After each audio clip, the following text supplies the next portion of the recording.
कल रात में मालेगांव शहर में मौलाना सैयद बरकत अली साहब के नाम से खानकाह बरकातिया पर जो पुलिस ने सर्च ऑपरेशन किया, वो जिस तरह से किया गया उसकी वजह से लोगों में गुस्सा भी है और जो तरीक़ाकार पुलिस का था वो तरीक़ाकार कानूनी तौर पर बराबर नहीं है और लोग फिक्र में है कि क्या ऐसी इन्फॉर्मेशन थी जो पुलिस को मिली।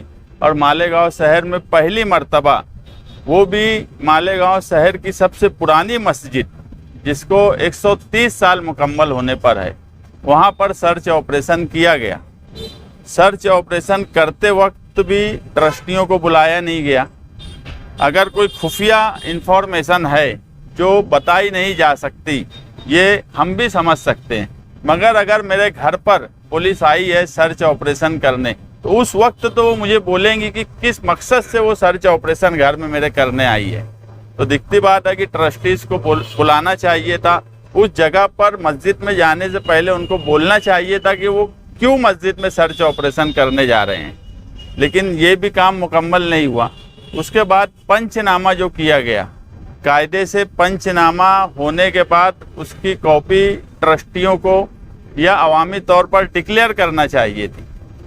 अगर इतना बड़ा फौज फाटा आया जिसकी वजह से रात से फ़ोन सुबह से मुझे फ़ोन शुरू हो गए थे कि ऐसा सर्च ऑपरेशन हुआ है, ऐसे इतनी पुलिस आई, 150 पुलिस आई, 200 पुलिस आई, तो एक डर और खौफ का माहौल बना।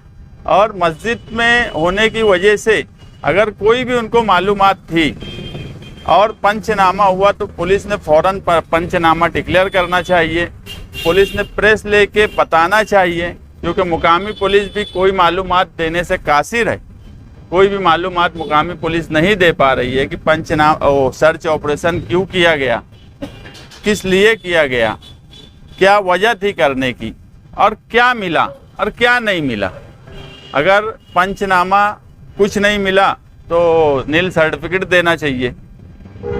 ये सारे मामलात में अगर पुलिस ने इतनी बड़ी कार्रवाई, ये तो पूरा शहर ये बात मान रहा है कि जिस तरह से पुलिस की टीम आई और जिस तरह से कुदवाई रोड से लल्ले तक पुलिस ने सर्च ऑपरेशन वो ब्लॉक करके किया, तो कोई इन्फॉर्मेशन उनको मिली होंगी बड़ी, और गलत इन्फॉर्मेशन देने वाले ने दी है। तो अगर गलत इन्फॉर्मेशन मिली है तो पब्लिक मिसचीफ किया गया है, तो बीएनएस की कलम 353 के तहत जिसने गलत इन्फॉर्मेशन दिया और ऐसी जगह के लिए गलत इन्फॉर्मेशन दी गई जो मस्जिद हो, मंदिर हो, जिससे लोगों की उनसियत हो, भावना जुड़ी हो, सेंटिमेंट जिनका जिस जगह से रहता है। ये 130 साल पुरानी मस्जिद है, पूरे शहर की एक हमदर्दी और एक उनसियत है उस जगह से। अगर वहाँ के ताल्लुक से कोई गलत इन्फॉर्मेशन आई है तो बीएनएस एक्ट 353 के तहत पुलिस ने उस इन्फॉर्मर पर सख्त से सख्त कार्रवाई करना चाहिए और फौरन पुलिस ने पंचनामे की रिपोर्ट शाये करना चाहिए।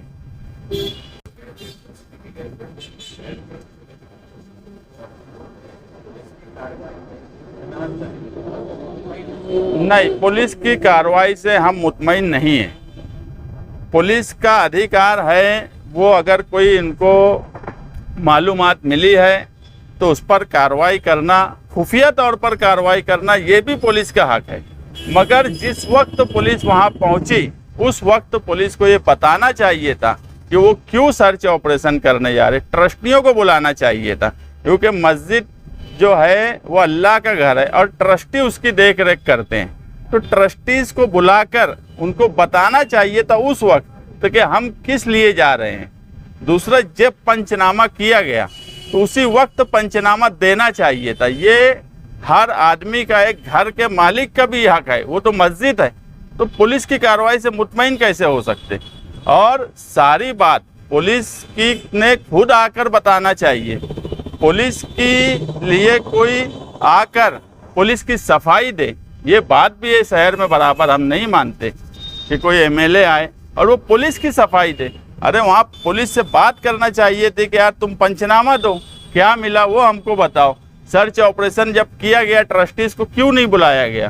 तो इस तरह से अगर कार्रवाई होंगी तो आज एक मस्जिद में हुई है, कल कोई और गलत इन्फॉर्मेशन देगा, फिर दूसरी मस्जिद में होंगी, तो इससे तो शहर में लॉ एंड ऑर्डर का सवाल खड़ा हो जाएगा। तो कार्रवाई तो ये डिमांड होना चाहिए, पूरे शहर की जानिब से डिमांड होना चाहिए, हर लीडर की, समाजी, सियासी, मजहबी तंजीमों की जानिब से ये डिमांड होना चाहिए कि पब्लिक मिसचीफ के तहत इन्फॉर्मर पर कार्रवाई होना चाहिए। तो हम मानेंगे कि पुलिस की कार्रवाई बराबर है। एक तरफा कार्रवाई पर हम मुतमईन नहीं है। एमएलए से पूछा गया यही सवाल कि यार उनको इन्फॉर्म करना चाहिए था, एहतियात थे, जिम्मेदारान थे। उन्होंने कहा कि अगर बता कर आएंगे किसी चीज का डाउट है तो वो उन्हें नहीं मिलेंगे। उनका ये जवाब। एक बात देखो, उनको कितना समझता पूरा शहर समझने लगा है।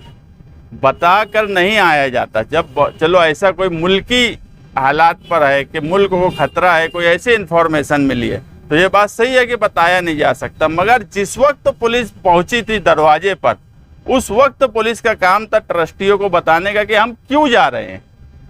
मैं एक बात बोला कि मेरे घर पर अगर पुलिस आकर मेरा दरवाज़ा खटखटाएंगी तो उसके बाद पुलिस मुझे घर में घुसने से पहले ये तो बोलेंगी ना कि मैं तुम्हारे घर में क्यों आ रहा, किस वजह से आ रहा, क्या मैं सर्च करने आया, क्या मैं ढूंढने आया। उसके बाद पंच, जब पूरी तलाशी के बाद पंचनामा रिपोर्ट तो देंगी ना।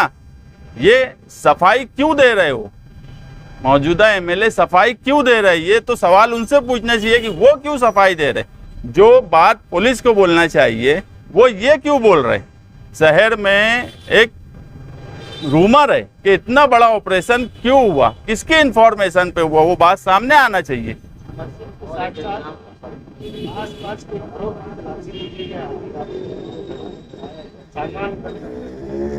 ये मैं महल्ले में यातर चच्चा और मैं गए थे सुबह। कई मकान के लोगों ने बोले कि हमारे भी दरवाजे खटखटाए गए, कई जगह गए। सामने एक रंगाड़ खाता है, वहाँ से कुछ दिखती बात है, रंगाड़ खाते में कास्टिंग पाउडर और ये सब रहता है, वो भी लेके गए। ठीक है, उस पर हमारा कोई एतराज़ नहीं है, लेकिन इन्फॉर्मेशन घर में घुसने से पहले मेरे दरवाजे पे अगर पुलिस आई है तो बगैर मुझे ये बताए कि क्यों आई है, वो मेरे घर में नहीं आ सकती।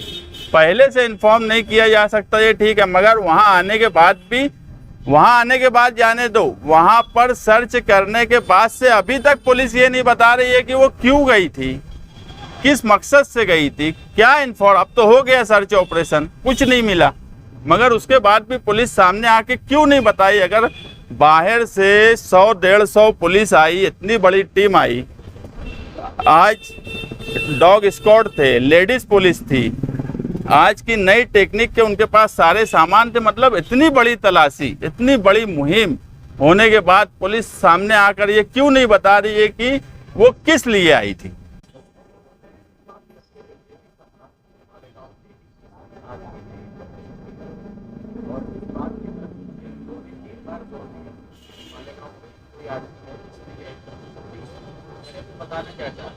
नहीं, ये देखो, मालेगांव शहर में ये हमेशा से होते आया है कि जब बम ब्लास्ट हुआ उस वक्त भी ये बात बोली जाने लगी कि मालेगांव के लोग हैं, मालेगांव के लोग हैं।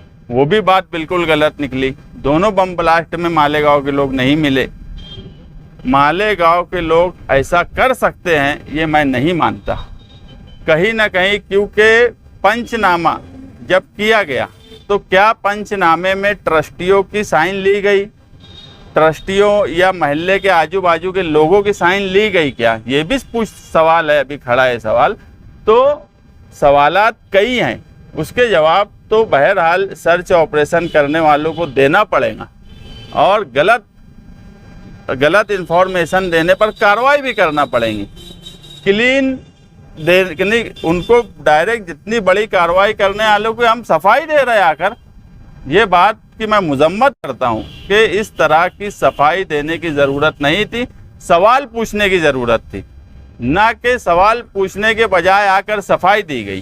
क्या कोई एक्शन लेने वाले क्या पुलिस के खिलाफ इस तरह की जो कार्रवाई की गई? मैं अभी तो हमने डिमांड की है कि पुलिस ने पंचनामा रिपोर्ट देना, पुलिस ने गलत इन्फॉर्मेशन पर जो कानून है बीएनएस का 353 पब्लिक मिसचीफ का, उसके तहत कार्रवाई करना, क्योंकि एक क्लियर है, यानी कि बीएनएस का 353 क्लियर कानून है कि ऐसी जगह की कोई इन्फॉर्मेशन गलत देना जिससे लोगों की हमदर्दी जुड़ी है, उनसियत जुड़ी है, ऐसी जगह की गलत इन्फॉर्मेशन अगर किसी ने दिया है तो उसके ऊपर कार्रवाई है, उस पर 5 साल की सजा है। तो ये तो हमारी मस्जिद है, 130 साल पुरानी मस्जिद है, तो हमें तो तकलीफ हो रही ना, तो उसका तो जवाब पुलिस को देना पड़ेगा और उस पर कार्रवाई करना पड़ेगा, पंचनामा दें और जो भी तरीके से उनको रिपोर्ट मिली, जहाँ से भी मिली, गलत इन्फॉर्मेशन पर कार्रवाई होना चाहिए। लेकिन आप यूनिवर्सिटी से मुलाकात उनसे भी पूछे, लेकिन वहाँ भी उनको कोई जवाब नहीं मिला। तो ये तो अब पूरे यानी हमारे सबके लिए सोचने का सवाल है कि जवाब क्यों नहीं दिया जा रहा है। इतनी बड़ी कार्रवाई के बाद सबसे पहले तो पूरा सर्च ऑपरेशन होने के बाद पुलिस डिपार्टमेंट का ये काम था, जो लोग सर्च ऑपरेशन किए उन्होंने प्रेस को पूरी इन्फॉर्मेशन देना चाहिए थी कि वो रात के अंधेरे में इतना बड़ा सर्च ऑपरेशन करे और क्यों करे और क्या हुआ। ये सारी बात पुलिस को बताना चाहिए थी। रात के अंधेरे में आए और पूरा सर्च ऑपरेशन करके चले गए, पंचनामे तक की रिपोर्ट नहीं दिए और हम खामोश बैठे रह जाएं और पुलिस की सफाई दे, ऐसा तो हम कभी नहीं किया और ना कभी करेंगे।